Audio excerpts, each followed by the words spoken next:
अरावली पर्वतमाला को अब तक हमने ऐतिहासिक, सांस्कृतिक और पर्यटन के नजरिए से देखा है, लेकिन वैज्ञानिक हकीकत यह है कि अरावली उत्तर पश्चिम भारत की सबसे महत्वपूर्ण प्राकृतिक अवसंरचना है, जो थार के रेगिस्तान के पूर्वी विस्तार को रोकती है, भूजल रिचार्ज करती है और जलवायु को संतुलित रखती है।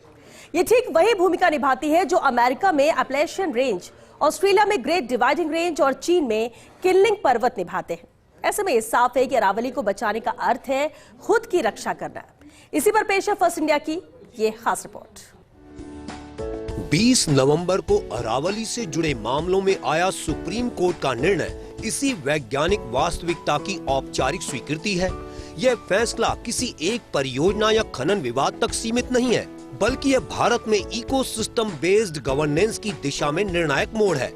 आज जब जलवायु परिवर्तन, जल संकट और वायु प्रदूषण एक साथ गति पकड़ रहे हैं, तो ऐसे में अरावली का संरक्षण केवल पर्यावरणीय मुद्दा नहीं, बल्कि राष्ट्रीय सुरक्षा, जल सुरक्षा और आर्थिक स्थिरता से जुड़ा सवाल बन गया है। अरावली पर भूवैज्ञानिक आधार। भूविज्ञान के अनुसार अरावली पर्वतमाला 2.5 से 3.2 अरब वर्ष पुरानी है। यह पृथ्वी के सबसे पुराने पर्वत तंत्रों में से एक है। हिमालय से कहीं अधिक प्राचीन और स्थिर संरचना है। अरावली मुख्यतः प्रोटेरोजोइक इरा की मेटामॉर्फिक चट्टानों से बनी है, जिनमें प्रमुख हैं क्वार्टजाइट, ग्नाइस, शिस्ट, मार्बल, फिल्लाइट और फ्रैक्चर्ड रॉक एक्वाइफर सिस्टम। अरावली की सबसे महत्वपूर्ण वैज्ञानिक विशेषता इसका फ्रैक्चर्ड क्रिस्टलाइन रॉक एक्वाइफर सिस्टम है, जो जल को सिर्फ संग्रहित ही नहीं करता, बल्कि फ्रैक्चर्स और जॉइंट्स के माध्यम से रिचार्ज भी करता है। यही कारण है कि अरावली क्षेत्र में जल पुनर्भरण पूरी तरह वनस्पति, मिट्टी और चट्टानों की अखंडता पर निर्भर है। एक बार पहाड़ी कट गई या खनन से फ्रैक्चर्स नष्ट हुए, तो रिचार्ज क्षमता स्थायी रूप से समाप्त हो जाती है। यही तथ्य सुप्रीम कोर्ट के 20 नवंबर के निर्णय की वैज्ञानिक नींव है। दरअसल अरावली और जल विज्ञान उत्तर भारत की जल सुरक्षा का आधार है। अरावली से अनेक प्रमुख नदियों का उद्गम होता है, जिनमें बनास, लूनी, साबरमती, माही, साहिबी और बाणगंगा शामिल है। साथ ही राजस्थान की ऐतिहासिक झील पिछोला, फतेह सागर, जयसमंद और सिलीसेड अरावली की ही देन है। अगर हम ग्राउंड वाटर रिचार्ज पर वैज्ञानिक निष्कर्ष देखें, तो अरावली से जुड़े जिलों में जल स्तर गिरावट 0.6 से 1.5 मीटर प्रति वर्ष तक पहुंच चुकी है। यह गिरावट केवल जलवायु परिवर्तन का परिणाम नहीं, बल्कि खनन, पहाड़ी समतलीकरण और वनस्पति क्षरण का प्रत्यक्ष परिणाम है।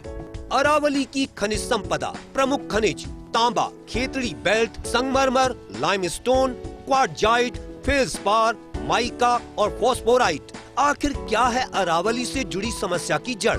खनन लंबे समय तक हुआ, बिना कैरिंग कैपेसिटी असेसमेंट, बिना कम्युलेटिव इम्पैक्ट स्टडी, बिना माइन क्लोजर और रेस्टोरेशन प्लान।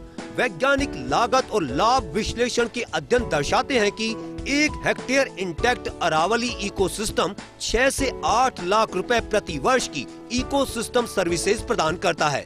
खनन से यह मूल्य स्थायी रूप से समाप्त, सामाजिक लागत भविष्य पर स्थानांतरित।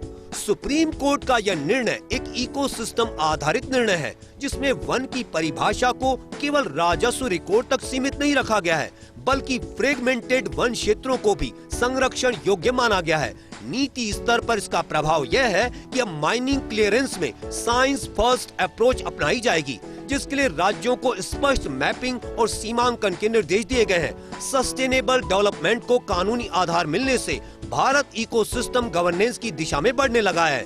पर्यावरण कार्यकर्ताओं की चिंता भावनात्मक नहीं, बल्कि सैटेलाइट डेटा, भूजल गिरावट और एक्यूआई ट्रेंड्स पर आधारित है। अरावली का निरंतर क्षरण एनसीआर को अस्थिर, पूर्वी राजस्थान को अर्ध मरुस्थलीय और अर्थव्यवस्था को जल आयात पर निर्भर बना सकता है।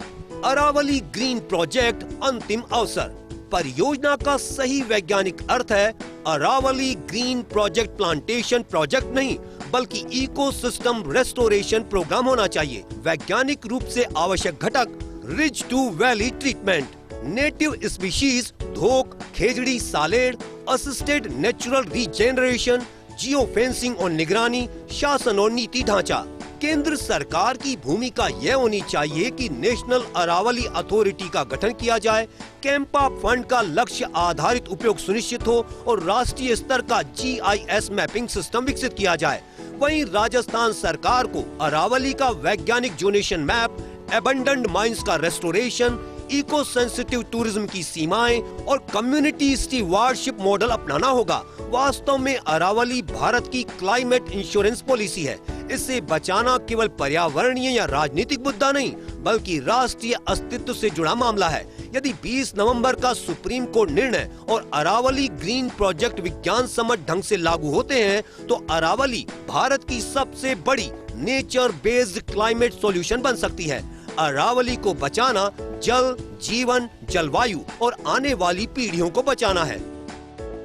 धर्म हो या फिर धरोहर, अरण्य हो या अध्यात्म, अरावली को मां का दर्जा प्राप्त है।